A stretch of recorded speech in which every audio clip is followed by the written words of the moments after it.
So now you're in this loop of negative thoughts and forced positive thoughts, and it just keeps going round and round and round and round. What if I told you there's a way to fix that?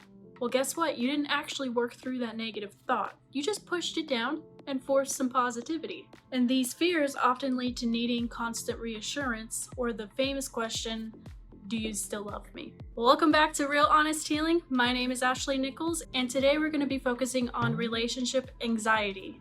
So let's not waste any time and let's get started.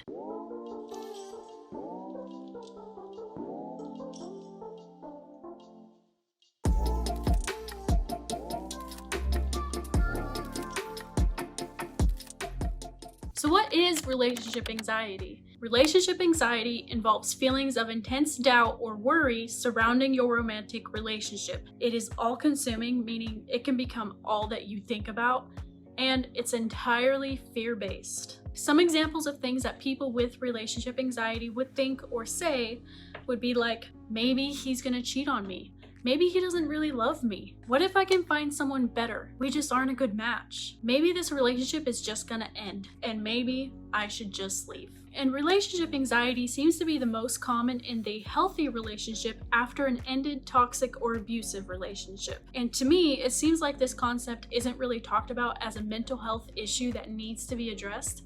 Instead, it seems to be laughed about in like memes or TikToks. Oh, Uranus. Bro, shawty trifling. She must be from Dirty Dogs. Shorty trifling? Oh, God. She must be from Dirty Dogs. That's what I'm saying.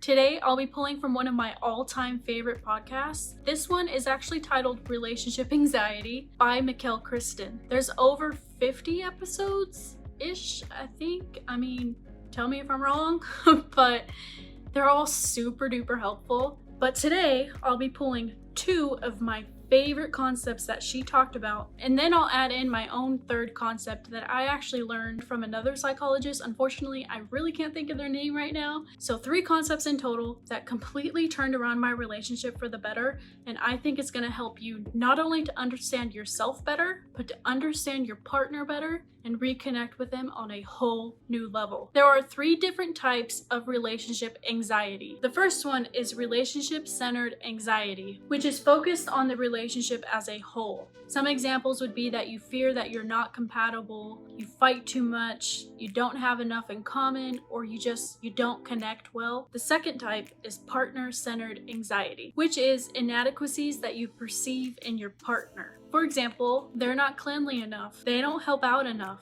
they aren't attractive enough. And the third type is self-centered anxiety, which is inadequacies that you perceive in yourself. So for example, I'm not sexy enough, I weigh too much, or I'm too introverted, I'm not smart enough. This type of relationship anxiety includes fears that maybe your partner's gonna cheat on you, maybe they're gonna find someone better, or that they're gonna get bored of you, or that they already don't love you. And this is often without any evidence that this is true or has ever been true. And these fears often lead to needing constant reassurance, or the famous question, do you still love me? So now let's go ahead and jump right into the concepts. The very first concept that I want to talk about is other people's opinions.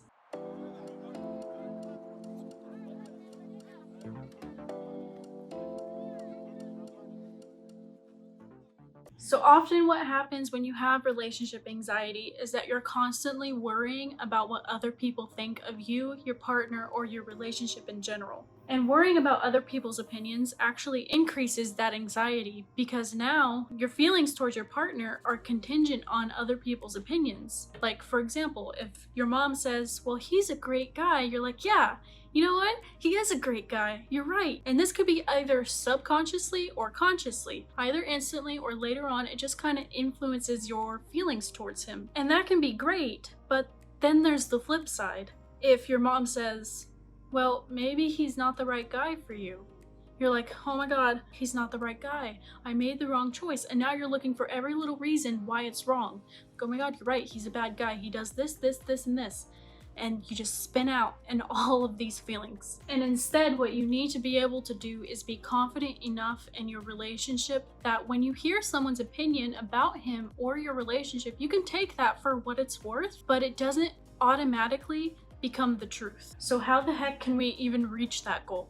Well, I'll give you 3 different steps. Step 1, understand that this person, whether it's your mom, your dad, your best friend, your brother, they're only offering their opinion to you because they want you to be happy. It's entirely well intended. Step 2 is to also recognize that their opinion is not actually reflective of you, your partner, or your relationship. In fact, it's reflective of them and their belief system on what a relationship should be, how a man should act, how a woman should act, what they think they need. Even if it's well intended, they're putting their own beliefs onto you. And it doesn't mean you have to automatically adopt that as your belief system. What you need is entirely different from what they need. Everyone's needs are different. And step 3, do not seek validation or reassurance from others around you on your relationship. They don't know everything that happens between the two of you.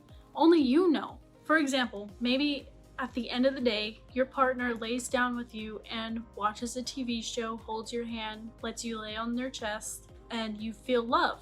But your mom doesn't know that, unless of course you tell her. But there's so many other things that you probably haven't told them. So their opinion, not that it's not going to be valid for them, but it's not going to be valid for you. What you need to do is look within to validate yourself and your relationship. Say, okay, what I need is this and this. Has he provided that? Yes? Okay, you know what? I'm in a good relationship. You need to validate yourself. And most importantly, because what they believe makes a good relationship is not what you believe. It's like saying, my mom believes in God, so I have to believe in God. No, it's your choice to believe in God. You don't automatically accept just because mom does, I do. No, you're the one that goes to church. You're the one that reads the Bible because you want to, because that's what you need, is to have faith. So moving on to the next concept, what if my partner doesn't love me?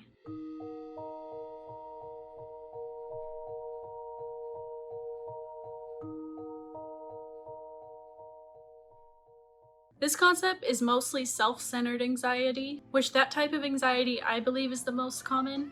And honestly, it's my most prevalent, even though I kind of have all three, but self-centered is like the top of my list. But anyway, the question, what if my partner doesn't love me, is not rational. And on some level, we kind of know that. But the thought that the person you love most doesn't love you is terrifying. So our brain wants to make sure by literally asking them, do you still love me?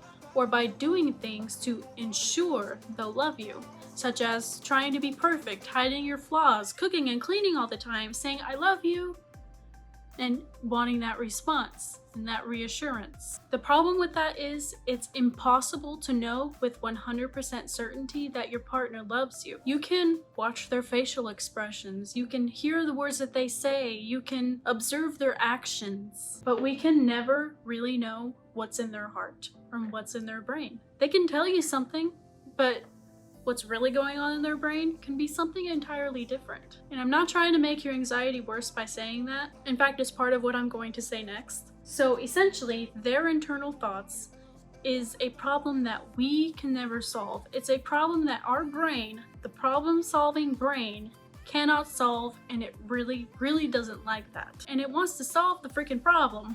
But in this case, it's a solution that our brain cannot reach, at least not rationally. So it comes up with negative solutions like, okay, here's the answer. They don't love you, and this is why, because they looked at you funny that one time. Or this is why, they came home late, so they're obviously cheating. They don't love you. That's what our brain's doing. It's coming up with a fake negative solution and then coming up with reasons why. So what the heck can we do about that? I'll give you two ways. First way, understand what love is. Love is an emotion that you feel in your body. Like you can feel sad, you can feel happy, you can feel excited. Love is an emotion, just like that you feel within you. It's not constant, but it's an emotion that comes out. And when you're feeling the emotion of love, your partner doesn't know. They can't feel what you're feeling inside you. You're not twins in the same womb. They cannot feel what you're feeling. So that's a little confusing, so I'll give you an example. So there was one day I was a little extra stressed and my husband actually got a babysitter, and then he offered to make me some Mexican food for lunch at the house. And he said, go sit down, read a book, relax, I'll listen to music and make lunch. And I was like, wow, that's really sweet. Okay. So I sat down and I started reading, and there was this moment I looked up and I saw him singing and dancing like a goofball, and I had this rush of love. I looked at him and I was like, wow, he's so goofy, and I love him. And he didn't know. He didn't know that I was thinking those thoughts. He just thought I was chilling on the couch reading a book. And honestly, what his thoughts probably were was, what song am I gonna play next? How many peppers am I gonna put in my salsa? So I was feeling this emotion of love, and he had no idea. And the flip side can always be for him. He could have those moments for me, and I have no idea, because it's an emotion he's having in his own mind and body. We have so many different emotions throughout the day. We're bored at work, we're thinking about the traffic, and we're getting angry. But then we come home, and sometimes we have those moments where we're just happy and we're in love. And it's an emotion we're feeling in our body.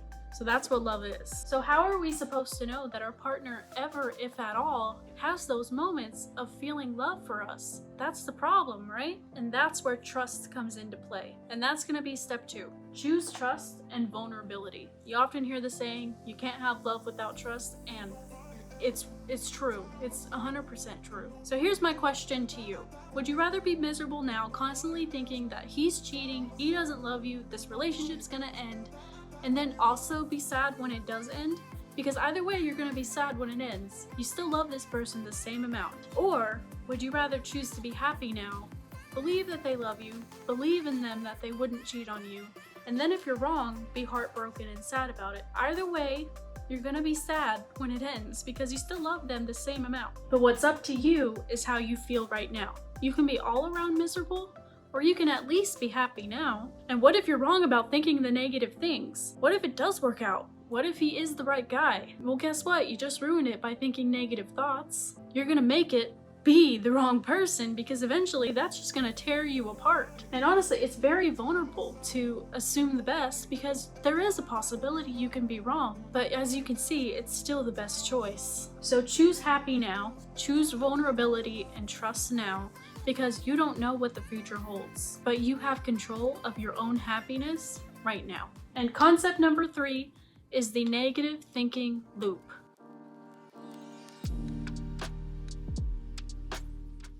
Do you ever notice how you can spin out about one negative thought? For instance, one morning you have the thought that your partner's cheating on you because he acted a different way. And then you spend the rest of your day upset and thinking, yeah, this is how he does it, and our relationship's gonna end, and then you're just sad all day because you had this one little thought that he's cheating on you. Or you try to completely shut that thought out and you do some forced positive thinking, like, no way, no, he's not cheating on me, everything's fine, we're fine, everything's fine, and you just force yourself to be positive the rest of the day. Well, guess what? You didn't actually work through that negative thought. You just pushed it down and forced some positivity. And that's not gonna fix the problem. In fact, it's gonna come up later because you didn't work through it. So it's gonna come up again. Maybe next week, maybe within the next hour, but it's gonna come up again because you didn't work through that thought, you just pushed it down. So now you're in this loop of negative thoughts and forced positive thoughts, and it just keeps going round and round and round and round. What if I told you there's a way to fix that? Instead of shutting down that negative thought as soon as it comes up that he's cheating on you, instead of shutting it down and trying to be positive, say, okay, yeah, maybe. Yeah, maybe. And then use some what questions. Like, okay, yeah, maybe he's cheating on me. Maybe. What will I do though? I'll break up with him. Okay. And what will you do after that? Well, I'll be sad and heartbroken. Okay, true. But what happens after that? I move on? Right there. You'll move on. You'll be okay. So maybe he's cheating on you. Maybe. But the point is, you'll be okay. You'll move on. Like, it'll suck, yes, that he's cheating on you. It's gonna hurt really bad. But you'll move on. It's not the end of any happiness in life that you may experience. If that's what happens, whether it's fate or in God's plan, whatever you choose to believe in, well, that's what happens. But you'll pick yourself up, you'll get off the ground, and over time, you'll be happy again. So yeah, maybe he's cheating on you. Okay. And by accepting that negative thought, you'll see that gives your brain a solution. That gives your brain a reason to stop dwelling on it. Because you just answered his question. What if he's cheating on me? Yeah, maybe. Okay, there's your solution. Brain got its solution. So try it out. And you'll see that those negative thoughts come up just a little less. So that was 3 really quick concepts that I want you to start practicing today to improve your relationship anxiety. The first one we talked about was other people's opinions. Understand that it's well-intended, but it's their belief system, not yours, and you need to validate yourself and your own relationship. The second one we talked about, what if he doesn't love me? Understand what love is. It's an emotion you feel in your body. You'll never know if he truly loves you because it's a feeling he has in his body, in his mind. But you can choose to be vulnerable and trust that, you know what? He does love me. And if you're wrong, okay, you're wrong. But you'll be okay. And at least you were happy while you could be. And the third thing we talked about was the negative thinking loop. When a negative thought comes up, instead of trying to shut it down, accept it. Say, yeah, maybe. And honestly, that will make those negative thoughts come up less because you just gave it a solution. So focus on those 3 concepts and I 100% guarantee you your relationship anxiety will ease at least just a little bit. And if you want to hear more about relationship anxiety, you want me to pick out a couple more concepts to talk about, let me know down below in the comments. And if this video was of help to you, please leave a like and subscribe so you can see next week's video where I'll dig deeper into validation and we'll talk about some communication skills that you can start practicing to improve not just your romantic relationship, but all the relationships in your life. So, thanks for watching and I'll see you next week.